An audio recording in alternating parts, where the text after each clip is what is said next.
అందరికీ నమస్తే. ఏంది మా కన్యా రజని, అసలు నీ బాధ ఏంది? నీకు నువ్వే భారీ భారీ ఎలివేషన్స్ వేసుకుంటూ నా అంతటోళ్ళు లేరు. నేనే మొత్తం అన్ని పార్టీలని తెగ నడిపేస్తున్నాను.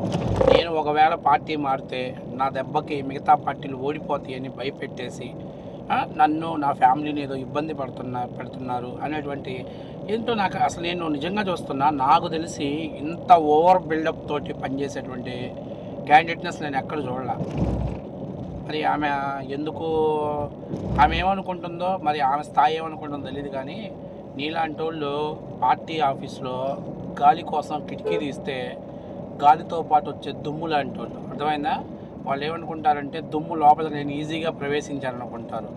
సరే, ఎప్పుడొకప్పుడు చూసిన రోజు శుభ్రంగా దులిపేస్తారు. సో ప్రస్తుతానికి జనసేన పార్టీలో కూడా నువ్వు అలాంటి క్యాండిడేట్వే. తర్వాత మీ ఆయనకి పదవి వచ్చింది, ఏదో పదవి అంటే పోస్ట్ ఇచ్చారు, పంచాయతీరాజ్ సెక్రటరీ పోస్ట్ ఇచ్చారు. అది మన పవన్ కళ్యాణ్ గారు ఇచ్చారని. అంటే నీకు రాజకీయ భిక్ష పెట్టింది తెలుగుదేశం పార్టీ, ఆ తర్వాత జనసేన పార్టీ.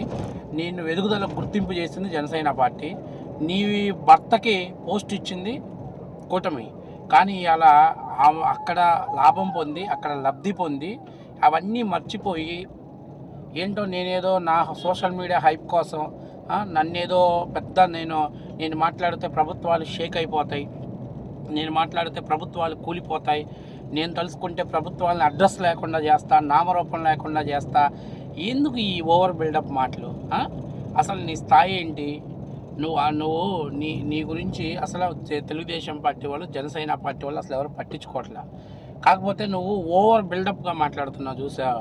వాటికి చాలామంది ఏంటంటే ఏందన్నా ఆమె బహుశా ఆమెకి ఏమన్నా మైండ్ దొబ్బిందేమో, చిప్పు పోయిందేమో ఆమెకి, అందువల్ల ఆమె అలా మాట్లాడుతుందని చెప్పేసి కొంతమంది మనల్ని అడుగుతున్నారు. కానీ నేనేం చెప్పానంటే, ఆమె ఎక్కడుంటే అక్కడ షో చేయటం, అక్కడ భజన చేయటం, అక్కడ నా అంతటో లేరు అని ప్రూవ్ చేయటము, తర్వాత అక్కడ ఏదో వాళ్ళు ఇచ్చేటువంటి 10వ 12వ ప్యాకేజ్ తీసుకోవటం, ఆ ప్యాకేజ్ అయిపోయిన తర్వాత ఖాళీ చేసి వెళ్ళిపోవటం, అంతే. ఇది ఆమెది. ఆమె ఎక్కడ శాశ్వతంగా ఉండరు. అయితే ఇప్పుడు ఈమె ఎందుకు ఈ రకంగా మాట్లాడుతున్నారంటే, ఈమె వెనకాల ఉండి నడిపిస్తుంది వైసీపీ పార్టీ వాళ్ళు. అది 100కి 100% నిజం. ఎవరి కోసం, ఎందుకోసం అంటే జగన్మోహన్ రెడ్డి యొక్క రాజకీయ లబ్ధి కోసం, జగన్మోహన్ రెడ్డి యొక్క రాజకీయ లబ్ధి కోసం ఎవరినో ఒకరిని వాడుకోవాలి. సో కమ్మ, కాపు ఇట్లా డిఫరెంట్గా ఎవరో ఒక మెటీరియల్ని వాడుకోవాలి. ఆ వాడుకోవటంలో ఇప్పుడు నిన్న అంబటి రాంబాబుకు నిన్న ఏంది కాపు టైగర్ అంట.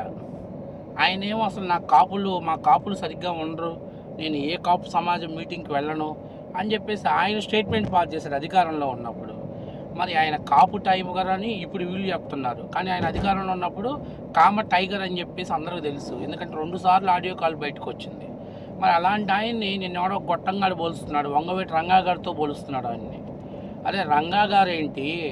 రంగా గారితో పోల్చే స్థాయి, స్తోమత మన అంబటి రాంబాబుకు ఉందా లేదా అనేటువంటి ఇంగిత జ్ఞానం కూడా లేకుండా ఏది పడితే అది మాట్లాడుతాడు. ఏది పడితే అది ఎవరితో పడితే వాళ్ళతో కంపేర్ చేస్తున్నారు. వంగవీటి రంగా గారితో పోల్చే అసలు కనీసం వంగవీటి రంగా గారిని, అంబటి రాంబాబుని పక్కన పెడితే ఎక్కడన్నా మీరు ఇదిగో ఈ విధానంలో వంగవీటి రంగా గారితో అంబటి రాంబాబు గారు మ్యాచ్ అవుతారనేటువంటి సింథటిక్గా, అంటే ఆ సెమినార్స్ ఏమైనా దగ్గరగా ఉన్నాయి ఒక్కటన్నా చూపించండి, ఒక్కటంటే ఒక్కటి చూపించండి. అంటే మీరు వంగవీటి రంగా గారిని అవమానం చేసినట్టే. అంబటి రాంబాబు గారిని వంగవీటి రంగా గారితో పోల్చడం అంటే ఒక రకంగా మీరు రంగా గారిని అవమానం చేసినట్టే. ఇప్పుడు ఏమ జనసేన పార్టీలో ఉన్నప్పుడు ఏమకున్నంత ఏంటంటారు, మీడియా ముందుకు వచ్చి మాట్లాడి చేసిన హడావుడి షో మామూలు కాదు. ఇప్పుడు ఆ పార్టీ మారిన తర్వాత మళ్ళీ ఇప్పుడు కొత్తగా తయారయ్యి రోజుకొక ఎపిసోడ్, గంటకు ఒక ఎపిసోడ్, అదేం దరిద్రమో మొత్తం వైఎస్ఆర్సీపీ ఛానల్స్ వాళ్ళకే ఇంటర్వ్యూస్ వస్తాయి. అవి వైఎస్ఆర్సీపీ పార్టీ ఛానల్స్కే ఇంటర్వ్యూ వస్తాయి. ఇప్పుడు మీకు ఒక వీడియో చూపిస్తాను చూడండి. ఏమనంట, వీడియోలు చేయొద్దు అంటున్నారంట. వాళ్ళ ఆయన వీడియోలు చేస్తే విడాకులు ఇస్తానంటున్నారంట. అబ్బా, అసలు ఇంకా మామూలుగా ఉండదు. ₹10 చేయమంటే నటన 500% నటన చేస్తుంది. ఒకసారి చూడండి ఆమె యాక్టింగ్, ఓవర్ యాక్టింగ్. ఏమనుకుంటుందో మొత్తం సోషల్ మీడియానంతా ఏమీ నడిపిస్తుంది అనుకుంటుంది. పెడుతుంది అదే నాకు అర్థం కావట్లేదు సార్. నేను మాట్లాడుతుంటే ఆయన నువ్వు ఇలా మాట్లాడుతూ నువ్వు రేపు నుంచి మాట్లాడటం మానేసి ఇవాళ నాకు ట్రబుల్ అవుతుంది. అదేంటండి 4 ఏళ్ళు నేను మాట్లాడితే మరి మీరు ఎప్పుడు నన్ను ఇలా మాట్లాడద్దు అలా మాట్లాడద్దు అని అనలేదు కానీ ఇప్పుడు నాకు ఉద్యోగానికి ఇబ్బంది అవుతుంది, నన్ను ఇబ్బంది పెడుతున్నారు, ఆ సోషల్ మీడియాలో ట్రోలింగ్ చేస్తున్నారు. 50 లక్షలు లంచం తీసుకుంటా నేను దొరికానంట. పంచాయతీ సెక్రటరీకి ఏ దరిద్రుడన్నా 50 లక్షలు ఇస్తారా? 50 లక్షలు ఇచ్చి దొరికాక వాళ్ళ ఉద్యోగం ఊడబెక్కకుండా జైల్లో వేయకుండా ఊరుకుంటారా? ఒక జాయింట్ కలెక్టర్ 10,000 లంచం తీసుకుంటే బుజ్జిభూష నెల్లూరులో అరెస్ట్ చేస్తే బెయిల్ వేయడానికి మా సీనియర్ తో పాటు నేను వెళ్తే సీనియర్ ₹1,00,000 అడిగారు. మరి నేను తీసుకుందే 10,000 స్వామి అంటే బెయిల్ కావాలంటే ₹1,00,000 కావాలన్నాడు. అటువంటి పరిస్థితుల్లో 50 లక్షలు లంచం తీసుకుంటా దొరికాడు రజనీ గారి భర్త వైసీపీ కార్యకర్త అని మాట్లాడుతున్నావే. అది ఇప్పుడు రా కార్యకర్త, ఇప్పుడు వైసీపీ ఎంపీటీసీ నీ పోందా? ఇంకా సంవత్సరం ఉంది ఆవిడకి, ఇంకా ఫోర్స్ లోనే ఉంది. అదనమాట. అది ఏం భర్త 50 లక్షల రూపాయలు లంచం తీసుకుంటూ ఇలా భర్తని దొరికాడని చెప్పేసి అన్నారు. నాకు తెలిసి ఇప్పుడు దాకా ఆమె భర్త ఎవరు, ఆయన ఏం చేస్తాడు అనేది ఇప్పుడు దాకా అసలు సోషల్ మీడియాలో ఎవరు కూడా ఒక్క ఫోటో కూడా షేర్ చేయలేదు. ఈవెన్ ఈరోజు కాదు, గత 4 ఏళ్లలో జనసేన పార్టీలో ఆమె పనిచేసినప్పుడు కూడా ఎవరు రిలీజ్ చేయలే.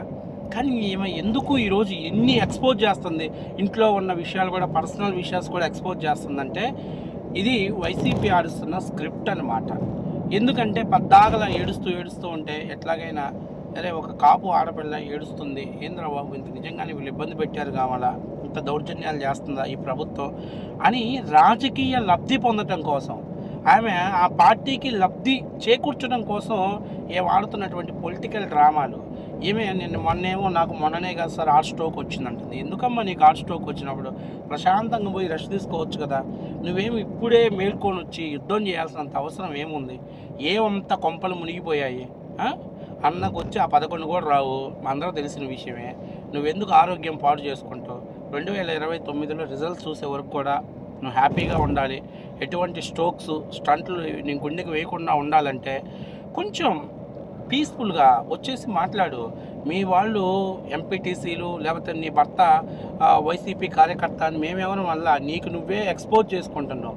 నీకు నువ్వే ఎవరికి తెలియనటువంటి కొన్ని విషయాల్ని అందరి ముందు పెట్టేసి నీ కుటుంబాన్ని నువ్వే బయట పెట్టుకుంటున్నావు.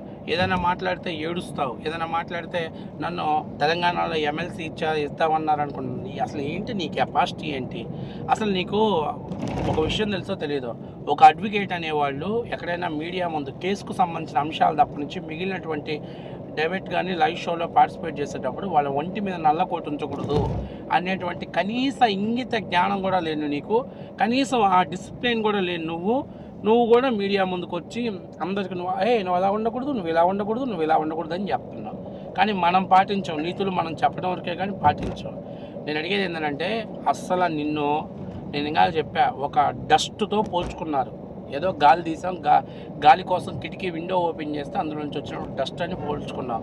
కాబట్టి నీకు నువ్వే పెద్ద ఎక్స్పెక్టేషన్ చేసుకొని ఆ సినారియోలో ఏదో ఊహల్లో ఉండి ఎందుకు ఏం లేదు, 2029లో నీ పని అయిపోయింది అని అంటే వైసీపీ వాళ్ళు నేను ప్యాకప్ చేయడానికి రెడీగా ఉంటారు. అర్థమైందా? కాబట్టి నేను చెప్పేది ఏంటంటే ఇవన్నీ ఆశలు, ఎక్స్ట్రా మాటలు, అత్యాలోచన, అర్థమైందా? ఎక్కువ మనసులో పెట్టుకుంటే ఆరోగ్యానికి హెల్త్, అలాగే మానసిక ప్రశాంతత ఉండదు. ఫలితంగా ఇగో గుండె జబ్బులు, హార్ట్ స్ట్రోకులు లాంటివి వస్తాయి. ఎందుకు ఏ పార్టీలో స్థిరంగా ఉన్నా? అసలు రజనీ మాట్లాడేది దానికి క్రెడిబిలిటీ ఉందా అంటే లేదు. ఈరోజు ఈ పార్టీలో ఉంటావు, రేపు ఇంకో పార్టీలో ఉంటావు, ఎల్లుండి ఆ పార్టీలో ఉండకుండా కూడా గ్యారంటీ లేదు. కాబట్టి పేమెంట్ వచ్చిందా, మాట్లాడామా, ప్యాకప్ చేసామా, బయటికి వెళ్ళిపోయామా, ఇట్లా ఉండాలి ఏ విషయమైనా. ఈ ఎక్స్ట్రాలు ఎందుకు?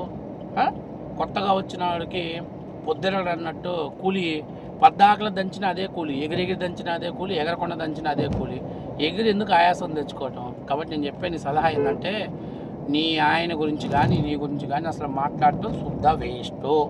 నీ మానసిక పరిస్థితి బాగలేదు, దయచేసి మంచి హాస్పిటల్ తీసుకొని ట్రీట్మెంట్ తీసుకో. ఒక బెస్ట్ వెల్విషర్గా నీకు నేను సజెషన్ చేస్తున్నాను.